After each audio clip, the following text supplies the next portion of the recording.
चीन की स्मार्टफोन कंपनियों ओप्पो और रियलमी की भारतीय इकाइयों पर ऑडिटर ने गंभीर वित्तीय अनियमितताओं को लेकर चेतावनी दी है।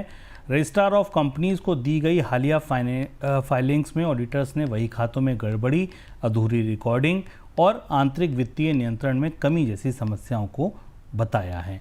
इस ओर इशारा किया है कि ये समस्याएं बड़ी हो सकती हैं। इसके अलावा ओप्पो की भारतीय इकाई की नेटवर्थ नकारात्मक पाई गई है, जो कंपनी की वित्तीय स्थिति पर भी सवाल उठाती है। सर, कितनी बड़ी चिंता है ये और आगे की क्या कार्रवाई आपको लगता है, किस तरीके की कार्रवाई हो सकती है?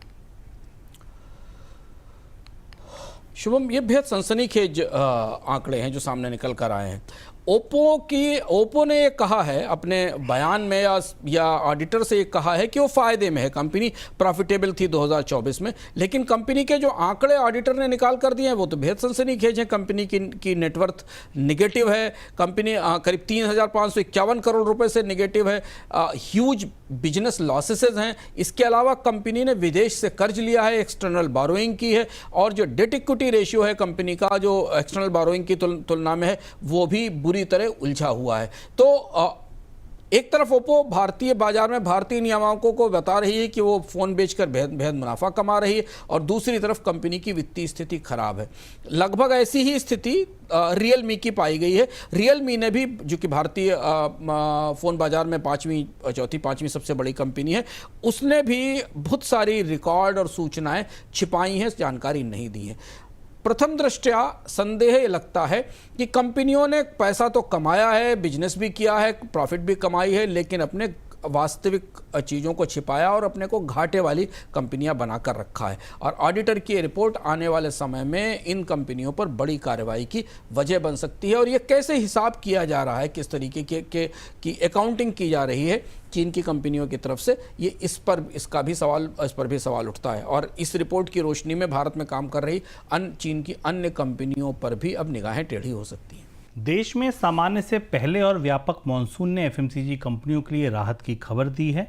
विशेषज्ञों का मानना है कि इससे ग्रामीण मांग और कृषि आय में वृद्धि होगी, जिससे 5 लाख करोड़ रुपए के घरेलू एफएमसीजी बाजार को गति मिलेगी। डाबर इंडिया के सीईओ मोहित मल्होत्रा और नेस्ले इंडिया के चेयरमैन सुरेश नारायण ने इसे सकारात्मक संकेत बताया। हालांकि शहरी क्षेत्रों में आइसक्रीम और सॉफ्ट ड्रिंक जैसी मौसमी उत्पादों की मांग में गिरावट देखने को मिल रही है। सर, एक तरफ गिरावट देखने को मिल रही है, दूसरी तरफ एक राहत की खबर बताई जा रही है। मॉनसून की रोशनी में आपको एफएमसीजी कंपनियों का आउटलुक कैसा बनता दिख रहा है?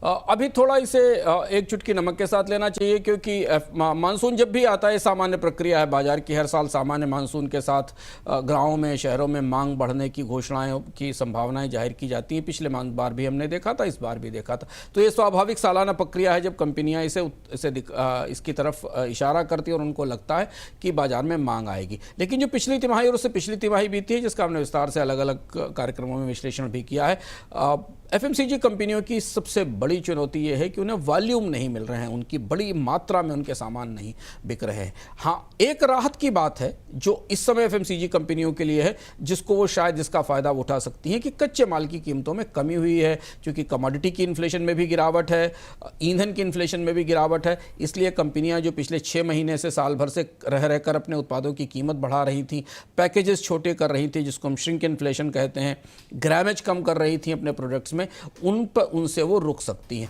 और अगर बाजार में थोड़ी मांग निकलती दिखाई देती है मानसून के बाद, अच्छे मानसून की रोशनी में खरीफ की फसल के बाद, तो कंपनियों को अपने सेल्स को बढ़ाने का, प्रोत्साहन का मौका मिलेगा। हालांकि अभी पिक्चर काफ़ी मिश्रित है। कंपनियां ये संकेत दे रही हैं कि शुरुआती जो बाजार से जिस तरीके के इंडिकेटर्स आएंगे, उसके बाद वो अपने सेल्स को बूस्ट करने के लिए, बढ़ाने के लिए नए अभियान शुरू करेंगी। लेकिन शहरी इलाकों में मांग की स्थिति अभी अच्छी नहीं है। ये बात भी दूसरा पहलू है, क्योंकि अभी इससे एक हफ्ते पहले निल्सन की और कांतार की रिपोर्ट्स आई थी, जिन्हें हमने बताया था। वो ये बता रही हैं कि शहरी इलाकों में लोगों ने तमाम ज़रूरी चीज़ों पर खर्च काट कर सीमित कर दिया है।